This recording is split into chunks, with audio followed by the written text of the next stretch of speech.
자, 우리 이번에는 R을 이용한 기술 통계법 잠깐 좀 같이 보려고 합니다. 그래서 내가 폴더를 C란 폴더 안에 워크란 폴더를 만들어서 그 폴더 안에 데이터 파일 개념인 요 CSV 파일 자체를 두 개를 좀 놔뒀고요. 그 다음에 R 스크립트라고 하죠. 그래서 R 스튜디오를 여러분들이 제대로 설치하게 되면 내가 여러분들한테 제공했던 R 스크립트라고 하는 파일들이 아이콘이 이렇게 뜹니다. 그래서 요 파일을 이렇게 더블 클릭하면 여러분하고 나하고 이제 비슷한 화면이 나올 텐데 R 스튜디오 화면이 이렇게 이제 됩니다. 그래서 네 개의 섹션을 나눠서 우리 스크립트 화면 쪽, 그다음에 콘솔 창, 그다음에 출력 창, 환경 창이라고 하는 네 부분이 이제 나오게 돼 있어요. 그래서 여기 갖고 할 텐데, 자, 일단 여기서 한번 파일을 좀 볼게요. 일단 1주차 언더바 3차시 언더바 R 기술 통계라는 게 있고 H 붙은 게 있는데, 자, 기술 통계 한번 클릭을 해 볼게요. 그래서 열어보면 이런 형태로 되어 있습니다. 자, 그래서 우리가 한번 잠깐 이그젬플 볼 때 봤던 파일인데 요거 한글명을 좀 바꿨어요. 자, 그래서 이렇게 되어 있고, 자, H도 파일을 보면 똑같습니다. 파일을 보면 두 개가 똑같죠. 자, 그런데 H하고 요거 차이점은 뭐냐면 우리 파일의 저장하기 형태를 다 가서 보면, 그래서 예를 들어서 여기 파일에 그 저장 폼이 CSV 파일은 쉼표로 분리되어 있다는 거예요. 데이터들이. 그래서 빈 공간을 꽉 채우는 좀 약간 효율적인 저장 방법입니다. 엑셀에서. 그래서 데이터 파일은 대부분 다 이것처럼 CSV 형식으로 많이 저장을 해요. 자, 그런데 이렇게 저장된 거고요. 자, 그 다음에 여기 있는 H자가 붙어 있는 이 파일은 살펴보면 좀 달라요.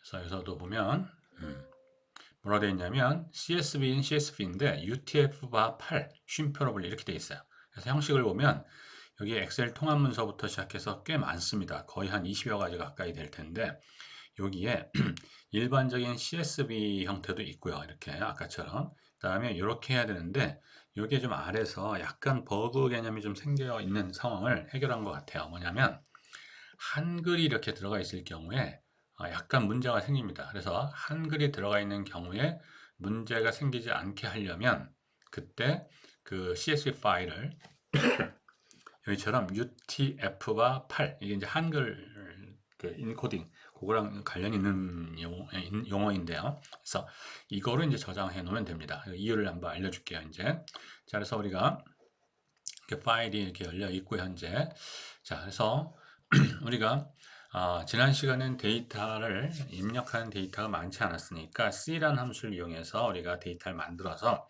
그 데이터를 가지고 우리가 뭐 여러 가지 좀 해봤었어요. 근데 지금은 데이터가 지금처럼 양쪽 데이터 파일 하나를 보면 이런 것처럼 데이터가 변수가 5개나 되고 밑으로 쭉 내려가서 101개까지 있어요. 그러니까 100개씩이죠. 그러니까 무려 지금 500개 정도 되는 데이터인데 이걸 입력하면서 데이터를 우리가 아래서 처리하기가 좀 그렇죠. 그러니까 데이터가 많을 때는 이것처럼 파일로 되어 있는 게 일반적일 거예요. 또는 웹상에서 당연히 파일로 있는 거고 당연히. 그래서 이렇게 파일로 있을 때는 이걸 불러들이는 형태죠. 그래서 그때는 뭐 비슷해요. 우리의 그 용어적 개념하고 거의 비슷해요. 리드 읽어와라 이거죠. 그래서 read.csv라는 요 함수명을 씁니다. 자, 그래서 일단 이것처럼 1주차 언더바 3차시 언더바 R 기술 통계 CSV를 읽으면 어떤 문제가 생기냐면 이런 식의 어떤 문제가 생겨요. 그래서 뭔가 잘못되어 있다.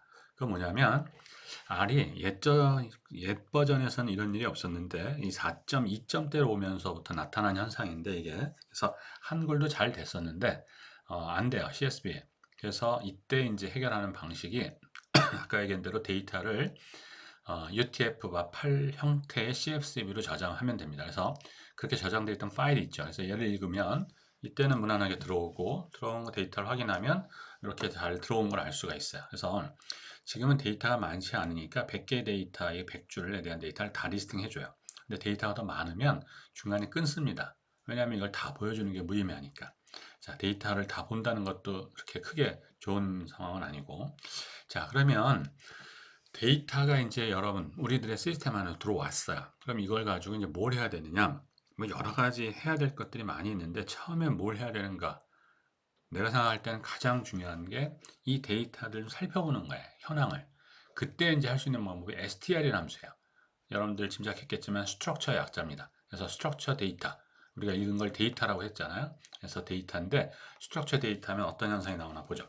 그처럼 어떤 구조로 되어 있고 몇 개의 오브저베이션이 있고 관찰치가 변수가 몇 개이다. 그리고 그 변수명은 A지역, B지역, C지역, D지역, E지역이고 그 형태는 인테저 타입이다. 그래서 180부터 이런 형태들에서 점점점 있는 거다. 다 보여주지 않으면서 데이터를 한눈에 이렇게 파악할 수 있게끔 보여주는 방식이 이 스트럭처 함수예요. 그래서 이 스트럭처 함수를 가지고 여러분들은 데이터를 간략하게 살펴보는 이런 것들을 꼭 해볼 필요가 있어요. 그러면 데이터가 어디가 어떤 형태로 되어 있는지, 변수는 어떤 것들인지, 형식은 어떤지, 이래서 우리가 얘를 가지고 뭘 할 수 있을까, 이런 것들 이제 우리가 짐작하고 예상하고 예측할 수 있겠죠. 자, 우리 민은 봤었죠. 그래서 이때 하는 방식은 우리가 얻은 데이터라는 파일에 거기에 변수가 $사인 형태대로 이렇게 다음으로 돼 있죠. 그래서 그렇게 하는 겁니다. 그래서 데이터 $C 지역 하게 되면 데이터 $C 지역에 있는 이 데이터 타입들을 쭉 갖고 와서 그거에 대한 민을 계산하는 얘기예요. 그걸 min C, 베리언스를 베리언스 C. 그래서 하고 그래서 이렇게 했었을 때 문제가 별로 없으면 이것처럼 콘솔 창에 이걸 프롬프트라고 하는데 프롬프트 앞에서 계속 커서가 깜빡깜빡거리는 걸 볼 수 있어요. 그런데 만약 문제가 생겼다. 예를 들어서 min이 아니라 이런 형태대로 한번 해볼까요? 그러면 어떻게 되냐면 이런 함수는 없다 이거죠. 그래서 그런 것들의 에러 메시지가 뜨기 때문에 그걸 확인할 수가 있어요. 그래서 이렇게 이제 진행을 했고 결과된 걸 보려면 우리가 이걸 이렇게 저장했으니까 지난 시간에 우리가 이런 부분을 이퀄리티로 놨는데 이것처럼 화살표 꺽쇠하고 이렇게 화살표 형식으로 된 거로 놔도 됩니다. 그래서 이 아래서는 등호 대신에 요거를 즐겨 씁니다. 사실은. 그래서 우리가 저장했던 min c하고 min balance c를 갖다 불러드리면 이렇게 계산된 걸 알 수 있어요. 자, 그 다음에 미니멈은 얼마인지, 맥시멈 얼마인지 이런 거 이제 살펴본 거예요. 자, 뭘 하려고 그러냐면 우리가 C 지역에 전 이제 C 지역을 택했는데 C 지역에 100개의 데이터가 들어와 있거든요. 키를 조사하는 데이터 중에 일부인데 이 100명의 데이터를 우리가 좀 요약해서 보고 싶은 거예요. 그래서 도수분포표나 뭐 이런 아주 간략한 형태. 도수분포표 여러분들 간단하게 뭐 많이 봤을 겁니다. 뭐 예를 들어서 주사위를 100번 던진다. 그럼 1의 눈이 몇 번 나왔냐, 2의 눈이 몇 번 나왔냐, 각 1부터 6까지 6개의 범주에 나온 횟수, 도수적에 그것이 몇 개가 나왔는지를 표로 만들어진 걸 도수분포표라고 얘기하죠. 그걸 비율로 얘기하면 상대도수분포표 이런 형태가 되는 거죠. 그래서 그 표를 만들어 보려고 해요. 그러면 키에 대한 자료 중에서 최저점부터 최고점까지에 대한 현황을 알아야 되죠. 그래서 미니멈과 맥시멈 개념을 이제 넣는 거예요. 그래서 미니멈 맥시멈을 잡았더니 140이고 206인 겁니다. 자, 그래서 뭘 할 거냐면 우리가 도수분포표를 만들 때 뭐 미니멈부터 10단위로 계속 증가하게 할 수도 있고 여러 가지죠. 5단위씩 증가해서 그 범주 안에 몇 명이 들어왔는지 이런 걸 파악하는 거죠. 주사위능 같은 경우는 6개의 범주가 정확히 있으니까 1일 때 몇 개, 2일 때 몇 개 이렇게 되면 되지만 뭐 키 같은 조사를 하게 되면 일반적으로 이거는 이산형보다는 연속형 형태인데 어느 키 범주 속에 몇 명이 들어가 있는가 이렇게 되는 거죠. 클래스라고 얘기도 하고요. 우리가 클래스. 이제 그걸 범주라고 얘기할 텐데 그래서 그걸 하기 위해서 지금 하는 작업이에요. 그래서 바텀은 여기서처럼 데이터 지역의 디지트 채로 그러니까 미니멈 요건 이제 그 소수점 이하가 있을 때 하는 방식인데 라운드 함수를 쓴 겁니다. 라운드 함수니까 여러분들 반올림 형태죠. 그래서 디지트는 제로로 그러니까 소수점을 안 갖고 있게끔 하는 거고요. 1을 하게 되면 소수점이 있는 거고 근데 지금은 데이터 자체가 소수점이 없는 정수 타입이거든요. 그래서 사실은 필요가 없는 거예요. 그래서 보면 여기서도 바텀이 140, 탑이 206인 걸 알 수 있어요. 자, 도수분포표를 작성하라 그러면 표잖아요. 그러니까 영어명은 테이블이죠. 그래서 테이블 하면 되는 거예요. 그래서 테이블 데이터 리전 C 이렇게 하면 되거든요. 자, 근데 리전 C가 아니라 이제 우리가 아까 변수명이 바뀌었으니까 C 지역이죠. 이렇게. 자, 그래서 이거 하면 될 것 같은데 문제는 이제 뭐냐면 한번 볼까요? 그러니까 도수분포표를 만드는 함수 내장 함수명은 테이블이 맞습니다. 자, 그런데 그냥 이렇게 버리면 어떤 표가 나오는지 한번 보세요. 이렇게 되면 이렇게 나와요. 140이 몇 명, 145가 1명. 146이 1명, 뭐 156이 4명, 뭐 이런 타입이죠. 지금 형태가. 데이터 자체가 정수형이기 때문에 그 정수값에 몇 개가 있는지 이렇게 찍습니다. 이게 아무리 범주가 많아도. 근데 우리가 원하는 표는 이게 아니거든요. 그래서 우리가 어떤 방식을 쓰냐면 경계선을 갖다 만들어요. 그래서 바운더리라는 표현을 이제 썼는데 시퀀스는 수열을 의미합니다. 그래서 bottom에서 10을 뺀 것부터 탑에서 10 끈 것까지 10씩 증가하게끔 하라. from to increasing이에요. 그래서 그걸 시퀀스로 하는 거, 수열. 그래서 우리가 한번 결과를 보면 이렇게 했어요. 문제가 없죠. 문법적으로. 그래서 바운더리즈 된 게 얼마냐? 이렇게 돼요. 그래서 140이었죠. 미니멈이. 그래서 10을 뺀 거니까 130. 그 다음에 맥시멈이 206이었거든요. 그래서 거기서부터 이제 쭉 해서 그 범위까지 10을 증가한 거니까 200이 이제 그 전이었겠죠. 그 다음에 10, 210까지 들어옵니다. 자, 그래서 테이블을 하게 되면 이제 어떻게 하냐면 이것처럼 아까 했던 테이블에는 없었던 컷이라고 하는 명령어가 더 들어와요. 다른 건 똑같고. 그러면서 컷 안에 이 데이터가 아니라 컷에 우리는 뭐 몇 개 어디를 끊을 거냐라는 개념이야. 바운더리라고 명명했던 요 방식대로 끊어라 이런 의미가 됩니다. 하나의 규칙이니까 우리가 서서히 배워가면 돼요. 그래서 이렇게 해보면 이런 식의 표가 나오는 걸 볼 수 있어요. 그러면 우리가 보통 얘기하는 표인 걸 알죠. 130에서 140까지는 두 명이 있구나. 140에서 150. 여기는 오픈이고 여기는 클로즈드죠. 여기는 개구간, 폐구간 타입이에요. 왜냐면 한 군데만 들어가게끔 해야 되는 거니까. 이렇게 하고 200보다 크고 210보다 작거나 같은 게 2명. 그러니까 이렇게 돼서 우리는 표를 갖다 이제 작성할 수가 있죠. 이게 이제 일반적으로 말하는 도수 분포표가 되는 거죠. 물론 이제 도수 분포표를 보면 여러분들 실망스러울 거예요. 우리가 교재라 아니면 여러분들이 중고등학교 때까지 봤던 도수 분포표에 보면 정말 표처럼 잘 구획이 갖춰져서 잘 나와 있죠. 근데 여기는 그렇게 안 주고 이렇게 주거든요. 자, 그럴 수밖에 없는 게 지금에 있는 형태는 이 콘솔 창이 텍스트 기반의 형태로 되어 있어요. 그럼 텍스트 모양 형태에서 여기 뭘 꾸밀 수가 없습니다. 나중에 보면 이제 우리가 이거를 파일로 HTML 파일로 내놓는다든지 아니면 그래프 같은 건 우리가 지난번 이그잼플 잠깐 봤던 것처럼 요 플랫 창에 그러니까 출력 창에서 이제 그래프가 예쁘게 그려지기도 하고 이런 건데 또는 다른 방식으로 이것처럼 HTML 형태대로 이 화면에서 보이게끔도 할 수 있어요. 근데 이제 차후에 하나씩 볼 거고 지금은 이제 이 정도만 자 그래서 하는 거고요. 그 다음에 이제 상대도수 분포표가 필요할 때가 있어요. 그럼 이제 그때는 전체 도수의 개념을 나눠주는 거죠, 사실은. 그러니까 뭘 했냐면 데이터 C 지역에 대한 랭스 100개였어요, 사실은. 그래서 그것도 맞는지 한번 보죠. 100이 됐죠. 그래서 뭘 하냐면 이렇게 만들어진 테이블을 랭스 갖고 나눈 값을 보여줘라 이런 얘기가 돼요. 그래서 이것도 한번 해보면 이런 식으로 이제는 도수가 아니라 상대 도수, 비율 개념이 나오죠. 이렇게. 지금 100개니까 쉽게 이제 보이죠. 이렇게. 자, 이렇게 해서 이제 우리가 도수 분포표를 만들 수가 있는 거예요. 그러니까 데이터를 우리가 사람이 보기 좋게끔 요약하는 방식. 이게 이제 기술 통계 개념인데 그래서 뭐 가장 간략하게 출발하는 것이 이제 도수 분포표 또는 이제 막대 그래프 유사한 히스토그램 이거거든요. 그래서 막대 그래프나 히스토그램을 그리는 방식은 이렇게 돼 있어요. 아주 간단해. 히스트예요. 히스토그램의 약자. 어느 데이터를. 그래서 이렇게. 그래서 데이터에 있는 C 지역에 있는 히스토그램을 그리시오. 그러면 그냥 이렇게 자기가 아래서 그립니다. 그래서 크게 볼까요?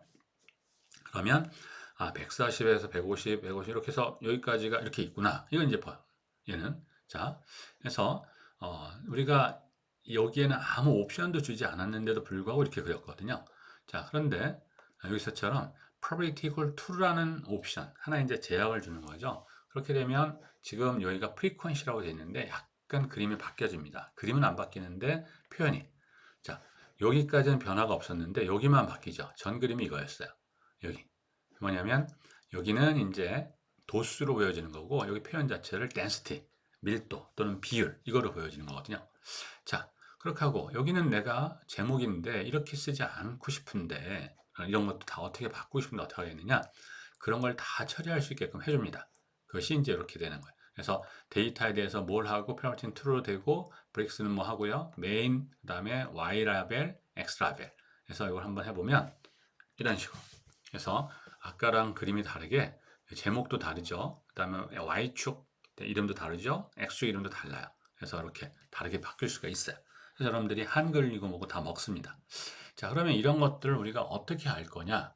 그럼 여러분들이 이 히스트가 잘 모르겠다. 그러면 이걸 히스트를 해서 여기 헬프 부분을 가서 여기다가 여러분들이 원하는 타입의 형태를 타이핑해 보면 그래서 이건 히스토그램이다. 히스트는 그래픽스라는 패키지 안에 또 이 패키지는 또 추후에 계속 언급을 할 겁니다. 그 안에 있고 사용 방식은 이렇게 하는 거구나. 그 다음에 이제 여기때 해당되는 요소들이 뭐를 의미하는 거구나 하는 거 설명이 있고요. 그 다음에 이제 구체적인 또 근거라든지 이런 것이 있고, 그 다음에 어떤 값들이 특별하게 우리가 지정돼야 되는 값들에 대한 것들을 좀 언급도 하고 있고요. 그 다음에 뭐가 있냐면 항상 이 R 헬프에는 이처럼 run example이라는 개념이 있어요. 그래서 run example을 클릭해 보면 이 히스토리에 관련된 형태의 여러 가지 모양새들을 여러분들 볼 수 있게끔 지금 만드네요. 그래서 요것들이 이제 돌아가는 타입인데 이런 형태를 갖다가 하나씩 해볼 수 있게끔 하는 타입이 됩니다. 그걸 추후에 한번 또 보기로 할게요. 여긴 더. 자, 그래서 히스트까지 한번 봤고요. 그 다음에 우리가 이제 상자 수렴 그림을 꽤 많이 그려요. 이거는 상당히 우리가 데이터를 요약하는 방법은 수리적으로 요약하는 방법도 있고 표나 그래프를 이용해서 요약하는 방법도 있는데 요거를 결합한 타입이 이제 박스 플랫이죠. 상자 앤 휘스퍼 플랫이라고 명명되어 있던 거. 그래서 아주 간단해요. 박스 플랫 데이터를 지정하면 돼요. 그래서 박스 플랫 하게 되면 이처럼 어떻게 그림이 되나 한번 볼까요? 이제 플랫 창에서 오케이. 자, 데이터가 왜 안 보일까요? 지금 생겼네요.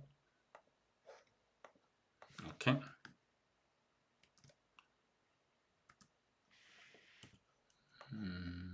잠깐만요. 아까 헬프를 하는 입장에서 뭐가 문제가 생겼네요. 우리가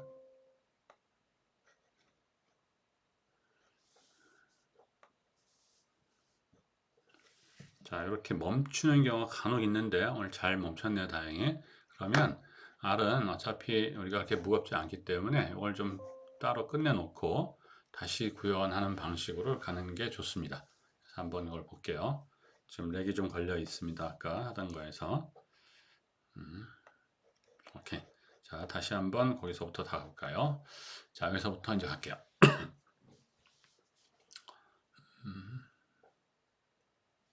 자, 이런 경우가 종종 있게 되니까 오히려 잘 오늘 발견됐네요. 그래서 데이터 읽어들은 거 가지고 계속 진행을 할게요. 그냥 아까 한 데까지는. 그 다음에 이제 테이블까지 다 갖고.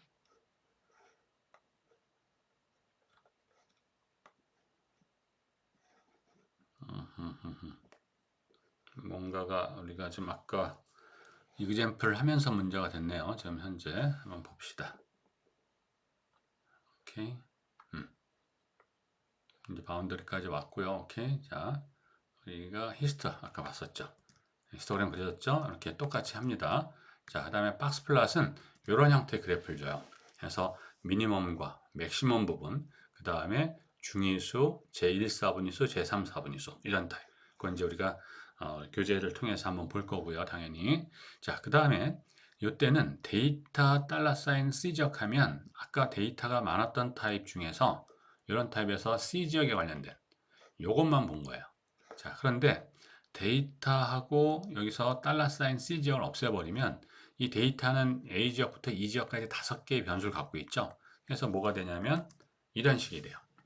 자, 그러니까 쓸모가 있어요. 이게 다. 근데 요건 좀 조심해야 될 일이 있습니다. 지금은 이 5개의 데이터의 폼 자체가 같은 형식이에요. 그러니까 문제가 없는데 어떤 경우는 여기가 문자로 돼 있고 여기는 숫자로 돼 있고 이렇게 있을 때는 문자로 돼 있는 거에서는 박스 플랫을 그릴 수가 없죠.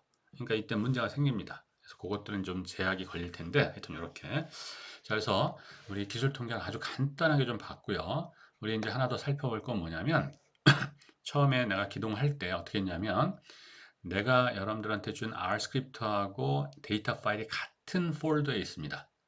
그렇기 때문에 지금 나타나고 있는 요 현상에서 데이터를 읽어 들어오라는 게 내가 그 파일명만 다운편에 집어넣으면 됐어요.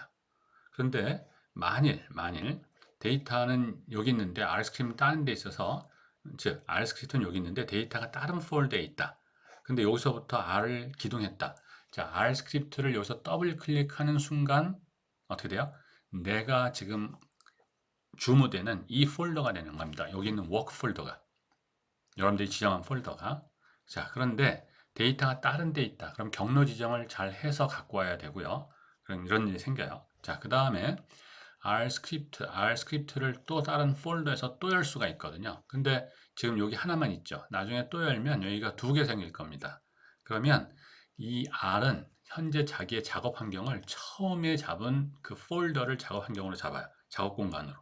그래서 데이터, 즉 R 스크립트가 많고 데이터가 딴 데 여러 개 섞여 있고 이러면 그건 상당히 주의해서 해야 돼요. 지금 여기는 경로 지정을 할 필요가 없이 그 같은 폴더에 있기 때문에 이렇게 쓴 겁니다. 이런 것들도 차차 우리가 하나씩 하게 될 거예요. 그러니까 서서히 조금씩 한번 경험을 해보면 그렇게 어렵지 않게 할 수 있을 겁니다.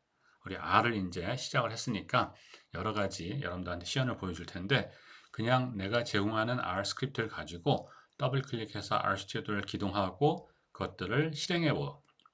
그리고 이런 형태는 이런 것들을 보여주고 있고 나타내 주고 있고 계산해 주는구나. 이런 것들을 여러분들이 경험을 해보는 거로 족합니다. R을 여러분들이 코딩이라고 얘기하기는 좀 그렇지만 여러분이 원하는 작업을 할 수 있도록 타이핑을 여러분들 완전히 명령어까지 알아서 해야 되느냐? 그럴 필요가 없는 세상이 됐습니다. 지금 그냥 이렇게 구현했을 때 뭐가 나오는가 정도를 기억을 하고 있다가 이게 필요한데 그러면 다 웹상에서 찾으면 다 있습니다. 그 중에 이제 여러분의 형식에 맞게끔 모디파이를 쓰게 되면 그건 이제 여러분의 지식이 되는 겁니다. 그래서 이것들을 뭐 머릿속에 암기해야 된다. 이런 압박감은 갖지 않아도 됩니다. 편하게 생각하시고 편하게 시연을 보고 여러분들 한번 경험해보는 이런 시간이면 좋을 것 같아요. 우리 또 다음 차시에서 또 만나도록 하겠습니다. 자, 수고하셨습니다.